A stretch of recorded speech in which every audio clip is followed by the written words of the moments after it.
শ্রীরামকৃষ্ণের জীবনে এই আনন্দ স্বরূপ দেখেছিলেন, কারণ জগতের কাছে তার অপ্রাপ্তি কিছু ছিল না। এবার তিনি ত্যাগ শেখাতে এসেছিলেন। গৃহস্থদের জন্য তিনি উপদেশ দিলেন অন্তরে ত্যাগ, সন্ন্যাসীদের জন্য গৃহে অন্তরে বাইরে দুদিকে ত্যাগ।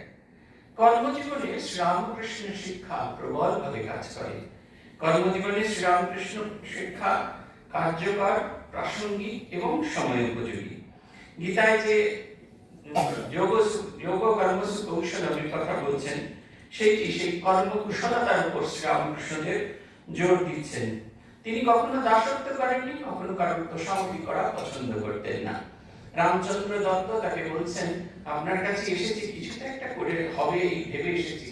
শ্রীরামকৃষ্ণদেব বলছেন, আমি তোমার খাইও না, তোমার পড়িও না, তোমার আসার ইচ্ছা হলে আসবে, না আসার ইচ্ছা হলে আসবে না। এইরকম বোল্ড স্টেটমেন্ট বলা সহজে আমাদের হয় না। এটি হচ্ছেন শ্রীরামকৃষ্ণের উপদেশ। কখনো ভাবেননি তার এই রসত্যাগটি যদি চলে যায় তাহলে আমাদের কি হবে, তার কি হবে, এই কথাটা তিনি কখনোই ভাবেননি।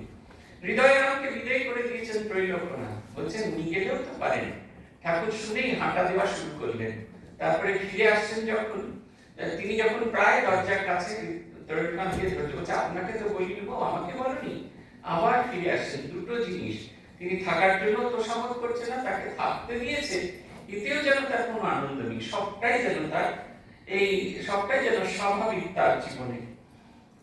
কর্মজীবনে আরেকটি কথা তিনি খুব জোর দিতেন, সেটা হচ্ছে সত্য কথা, কলির তপস্যা। সর্বদা সদাসর্বদা সত্যকে ধরে রাখার কথা তিনি খুব জোর দিতেন। ধর্মাচরণের নামে কর্তব্যের অবহেলার উপর তিনি ভীষণ রকমের চোটপাট করতেন। মাস্টারমশাই নির্দিষ্ট সময়, স্কুলের নির্দিষ্ট সময়ের আগেই ঠাকুরের দেখা করতেছেন। ঠাকুর এতটুকু সন্তোষ প্রকাশ করছেন না, তিনি অসন্তোষ প্রকাশ করছেন। অর্থ উপার্জনের প্রয়োজন থাকলেও সেটা যেন জীবনের একমাত্র এবং মূল উদ্দেশ্য না হতে পারে, এইটির ওপর শ্রীরামকৃষ্ণ জোর দিতেন। সৎভাবে অর্থ উপার্জনের কথা বলেছেন। অসৎভাবে উপায়ে যারা উপার্জন করেন তাদের দেয়া উপহার, আহার আদি কোনো কিছুই তিনি গ্রহণ করতেন না। আমাদের অনেক সময় মনে হয়, জানেন তো, শ্রীরামকৃষ্ণ ভক্ত কেন? যে কোনো ভক্তই হোক না কেন, আমাদের ক্যালাস না দেখতে হলে ঠিক ভক্ত বলে পরিচয় পাওয়া যায় না। মাথায় চুল আঁচড়াতে পারি না, মুখে বোতাম লাগানো হয় না, কেউ লটর পটর করে চলি, মাছ কিনতে পারি না, পচা মাছ কিনে নিয়ে আসি, শাক সবজি কিনে নিয়ে আসি, সবাইকে বলা হয় ওকে করলো না, ও ভক্ত, ভগবানের কাছে যাওয়া আশা করে। এরকম ভক্ত শ্রীরামকৃষ্ণ আশা করেননি। যোগানন্দজি মহারাজ গিয়েছেন, সেই ফাটা করা নিয়ে এসেছেন, তাকে কি বকার বলছেন সে ধর্ম করবে বলে ওখানে বসেছেন, 7 জায়গায় যাবি, ঘুরে দেখবি, ফাউ পাওয়া গেলে তাও নিয়ে আসবি। এই যে একদম শ্রীরামকৃষ্ণের উপদেশ, যে কোনো জিনিস দেখবেন সেটা একদম বাস্তব সম্মত, আমি আপনি যে তাকে ধরে রাখতে পারবো। শ্রীরামকৃষ্ণদেব 5 ভাবে তাকে দেখা যেত। কেউ তার রূপ দেখে মজেছিলেন, কেউ তার গান শুনে মজেছিলেন, কেউ তার নাচ দেখে মজেছিলেন, কেউ তার কথা শুনে মজেছিলেন, কেউ তার গভীর আধ্যাত্মিক প্রভা দেখে মুগ্ধ হয়েছিলেন। আমরা শ্রীরামকৃষ্ণের 5টির মধ্যে কোনোটাই দেখতে পাই না, কারণ আমরা তাকে দেখিনি, কিন্তু তিনি তার শব্দ দিয়ে উত্তরাধিকার আমাদের কাছে দিয়ে গেছেন। তাকে দেখবার জন্য একটি শব্দ চিত্র দিয়ে গেছেন আমাদের কাছে। যত গভীরে যাওয়া যায়, শব্দের ভেতর দিয়ে আমরা শ্রীরামকৃষ্ণকে দেখতে পাই। তিনি বলছেন, ভক্ত হবি তো বোকা হবি না। আর যখন কিচ্ছু পারছি না, যখন আমার দ্বারা কিচ্ছু হওয়া সম্ভব নয়, সমস্ত কিছু তাকে অর্পণ করা।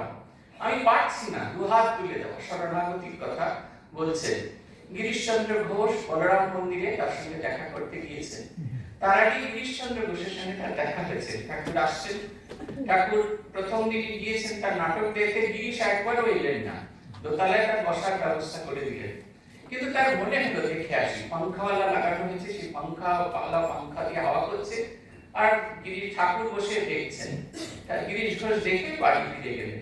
ঠাকুর তো মোহিত হয়ে গিরিশ গিরিশ গিরিশ গিরিশ করছেন। তারপরে তিনি বাগবাজারের বসু বাড়ি থেকে তিনি বলরাম বসুর বাড়িতে যাচ্ছেন, হেঁটে যাচ্ছেন। অতটা পথ শ্রীরামকৃষ্ণ হেঁটে যাচ্ছেন, আর কোনো উদ্দেশ্য নাই গিরিশ ঘোষকে দেখার জন্য। গিরিশ ঘোষের সঙ্গে তার দেখা হবে, এই ভাবটা যেন তার ছিল। গিরিশ ঘোষের সঙ্গে সত্যি সত্যি তার দেখা হলো।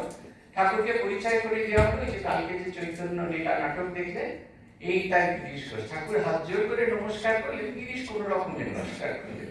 তার সেভাবে বিশ্বাস নেই, তার কিন্তু ভীষণ আঘাত লাগলো। ঠাকুর তাকে নমস্কার করে হেঁটে গেলেন।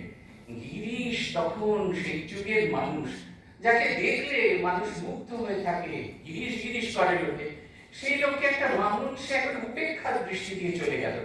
শ্রীরামকৃষ্ণের প্রতি গভীর আকর্ষণ অনুভব করছে, মান খুঁড়িয়ে যেতে পারছে না। ভাবছেন গিরিশ বোধহয় ঠাকুর বোধহয় একবার মুখ খুঁড়িয়ে তাকাবে, তাহলে ফিরেও তাকালেন না। বলরাম বসুর বাড়িতে যাওয়ার পর গিরিশের ভাগ এলো। গিরিশ যেন উঠতে উঠতে শ্রীরামকৃষ্ণের কাছে গেলেন। ঠাকুরকে তিনি বলছেন, ঠাকুরের সঙ্গে যখন পরিচয় করে দিলেন, ঠাকুর তার নাটকের প্রশংসা করছে, বলছে আর আমাদের নাটক যেখানে বসি 7-8 মাটি নোংরা হয়ে যায়। ঠাকুর আমি দুর্গা দুর্গা দুর্গা বলে মা যদি করি, এই গানটি তাকে শুনিয়েছিলেন। গিরিশকে বলেছিলেন, তোমার জীবনে দুটো বাঁক আছে, একটা বাঁক খুলে গেছে আর আরেকটা বাঁক বাকি আছে। ঠিক 7 দিন বাদে ঠাকুর এলেন রামচন্দ্র দত্তের বাড়িতে। গিরিশ খোঁজ নিচ্ছেন কোথায় আসবেন ঠাকুর। রাম দত্তর বাড়িতে আসবেন সে খবর